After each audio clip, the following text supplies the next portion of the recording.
আপনারা দেখছেন মুন্সিগঞ্জ প্রতিদিন। আমি যুক্ত হয়েছি শাহ আমানত মন। আজকে আমি আপনাদের জানাবো গত 2 দিনে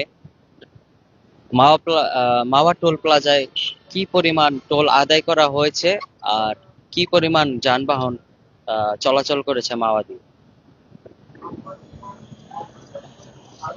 পবিত্র ঈদ উল আজহার ছুটিতে পদ্মা সেতুতে গত ঘন্টায় 65,142টি যানবাহন পারাপার করা হয়েছে।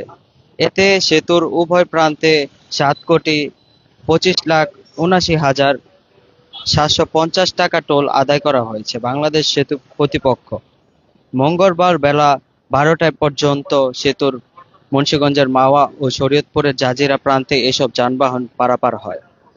এসব তথ্য নিশ্চিত করে পদ্মা সেতু সাইট অফিসের নির্বাহী প্রকৌশলী আবু সাইদ জানান, ঈদের ছুটি প্রথম দিন 25শে মে রাত 12টা থেকে পরবর্তী 24 ঘন্টা রাত 11টা 59 মিনিট পর্যন্ত গত 24 ঘন্টায় পদ্মা সেতু মাওয়া প্রান্ত দিয়ে 28,415টি যানবাহন পারাপার হয়েছে।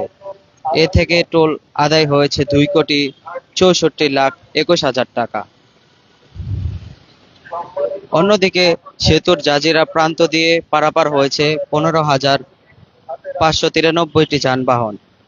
এ প্রান্তে টোল আদায় হয়েছে 2,15,94,350 টাকা। সব মিলিয়ে 24 ঘন্টায় পদ্মা সেতু দিয়ে মোট 44,008টি যানবাহন পারাপার হয়েছে। এতে মোট টোল আদায় হয়েছে 4,80,15,350 টাকা। তিনি আরো জানান, 26 মে রাত 12টা থেকে দুপুর 12টা পর্যন্ত সেতুর উভয় প্রান্তে 12 ঘন্টায় পারাপার হয়েছে 21,324টি যানবাহন। এতে সেতুর টোল আদায় হয়েছে 2,45,64,440 টাকা। এতে সর্বমোট গত ঘন্টায় সেতুতে টোল আদায় হয়েছে প্রায় 7 কোটি টাকার কাছাকাছি। মঙ্গলবার সরজমিনে ঘুরে পদ্মা সেতু মাওয়া প্রান্তের টোল প্লাজা এলাকায় দেখা গেছে যানবাহনের দীর্ঘ সারি। পদ্মা সেতু কর্তৃপক্ষের তথ্য অনুযায়ী এবারের ঈদ যাত্রা নির্বিঘ্ন রাখতে মাওয়া টোল প্লাজার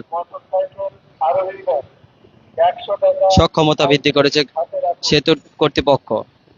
ঈদ যাত্রা স্বস্তিদায়ক করতে 45 দিনে বিশেষ কর্মসূচি গ্রহণ করা হয়েছে। বর্তমানে প্রতি 3 সেকেন্ডে 10টি গাড়ি টোল প্রদান করে সেতু পারাপার হচ্ছে।